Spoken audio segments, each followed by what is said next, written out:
어두운 방 안, 모니터 빛만이 한 사람의 윤곽을 희미하게 드러냅니다. 그 사람은 같은 영상을 몇 번이나 되감고 또 되감고 낮고 단조로운 소리가 방 안을 채웁니다. 그러다 어느 순간 재생 방향이 반대로 바뀌었을 때 그 사람은 인터넷 게시판에 이런 글을 남겼다고 전해집니다. 이 영상에는 무언가 숨겨져 있다. 이 이야기는 2003년 영국에서 시작됩니다. 지금처럼 영상 스트리밍이 일상적이지 않던 그 시절, 짧은 플래시 애니메이션 하나가 수백만 명을 사로잡는 것이 가능했습니다. 좁은 대역폭의 인터넷선을 통해 신기하고 이상한 것들이 공유되던 그 시대에 한 영국의 애니메이터가 아주 단순한 작품 하나를 온라인에 올렸습니다. 어떤 복잡한 서사도 심오한 메시지도 없는 오직 반복으로만 이루어진 영상이었습니다. 영상의 구조는 극히 단순했습니다. 오소리 그림들이 화면을 오가며 움직이고 버섯과 뱀이 잠깐 등장하며 단조로운 노래가 단 몇 가지 단어만을 쉬지 않고 되풀이합니다. 기승전결도 없고 주인공도 갈등도 없었습니다. 그리고 이 영상은 정확히 말하면 끝이 없었습니다. 마지막 장면이 첫 장면과 이어지며 영원히 돌아가도록 설계된 루프 구조였으니까요. 이 영상은 기묘한 중독성으로 퍼져나갔습니다.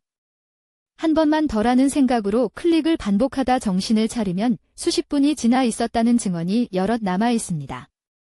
이메일로, 메신저로, 초창기 인터넷 게시판으로 링크가 공유되었고 바이럴이라는 개념이 본격적으로 자리 잡기도 전에 이 영상은 이미 바이럴의 교과서가 되고 있었습니다.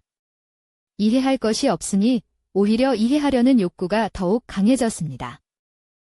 심리학에서는 단조로운 자극이 반복될 때 뇌가 일종의 몽환 상태에 가까워질 수 있다고 설명합니다. 예측 가능하면서도 묘하게 어긋나는 리듬, 끝나지 않는다는 감각이 두 가지가 결합되면 뇌는 조용히 무언가를 찾기 시작합니다. 패턴을, 의미를, 숨겨진 무언가를. 이게 전부일 리 없다는 생각이 자연스럽게 고개를 드는 것입니다. 영상은 태평양을 건너 아시아에 도착했고 한국 인터넷 커뮤니티에서 전혀 다른 이름을 얻게 됩니다. 어느 날 누군가가 이 영상을 보다가 특이한 점을 발견했습니다. 영상 속 영어 가사가 묘하게 한국어처럼 들린다는 것이었습니다. 구체적으로는 끝없이 반복되는 그 발음이 팥죽처럼 들린다는 것이었습니다. 이 발견은 순식간에 퍼져나갔고 영상은 팥죽송이라는 이름을 새로 달게 됩니다. 이 현상은 언어학에서 몬드그린으로 불리는 것으로 추정됩니다. 외국어를 들을 때 뇌가 자신에게 익숙한 언어의 소리로 재해석하는 현상입니다. 실제 영어 발음과 팥죽이라는 한국어 발음 사이의 유사성은 우연에 가깝습니다.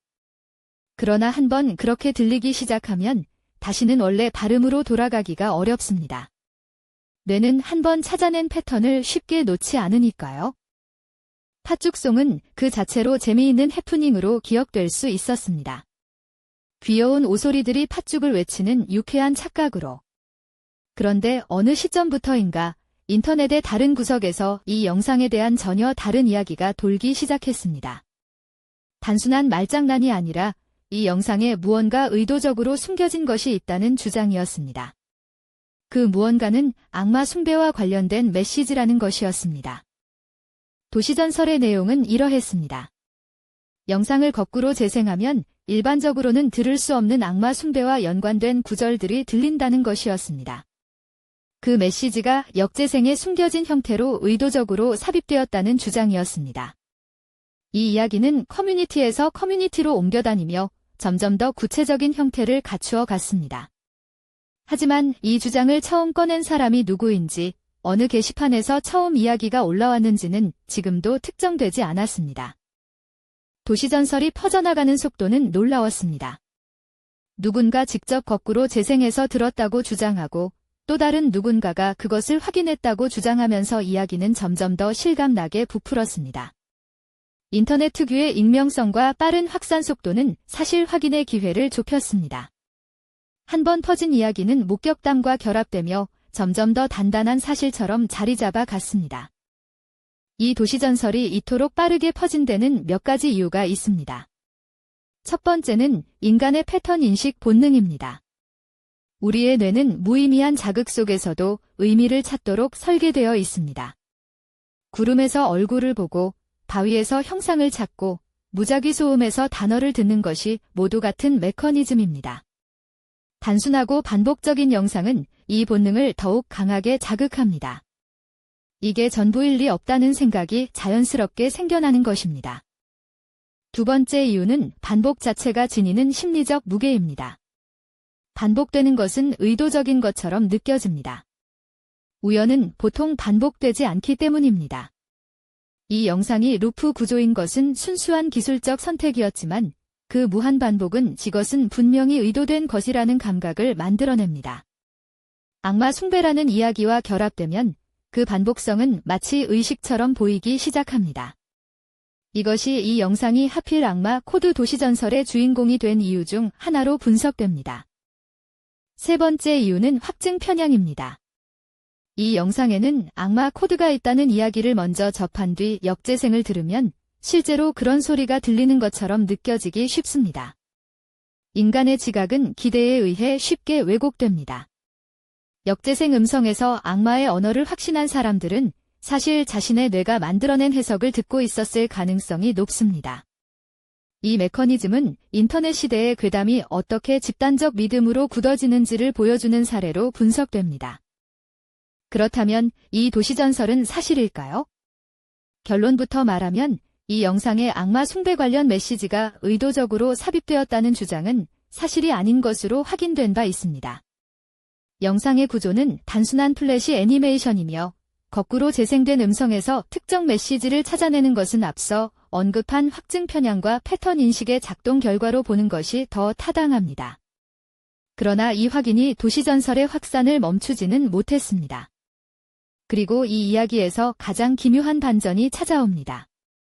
도시전설의 존재를 알게 된 원작자는 분노하거나 공식적으로 해명하는 대신 전혀 다른 선택을 했다고 알려져 있습니다. 직접 호러 버전 패러디를 제작해 인터넷에 공개한 것입니다. 자신의 영상이 만들어낸 악마 코드 괴담을 오히려 작품의 재료로 끌어안은 것입니다. 괴담이 원작자에게 돌아왔을 때 원작자는 그것을 새로운 콘텐츠로 만들었습니다. 이 반전은 생각할수록 묘합니다. 무해한 영상이 괴담을 낳고 괴담이 다시 작품이 되었습니다. 원작자는 자신의 의도와는 전혀 다른 방향으로 해석된 자신의 작품을 목격했고 그 해석 자체를 새로운 창작의 재료로 삼았습니다. 콘텐츠는 만든 사람을 떠나는 순간부터 수용하는 사람들의 것이 되고 때로는 그 수용이 원본을 뒤덮어 버립니다.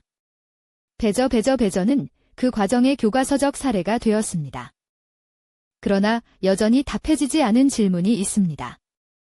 이 악마 코드 도시전설은 대체 어디서, 누구로부터 처음 시작되었을까요? 특정 커뮤니티, 특정 게시물, 특정 인물을 최초 발신지로 지목할 수 있는 자료는 현재까지 확인되지 않았습니다. 괴담은 인터넷 속에서 기원 없이 퍼지는 경우가 많습니다.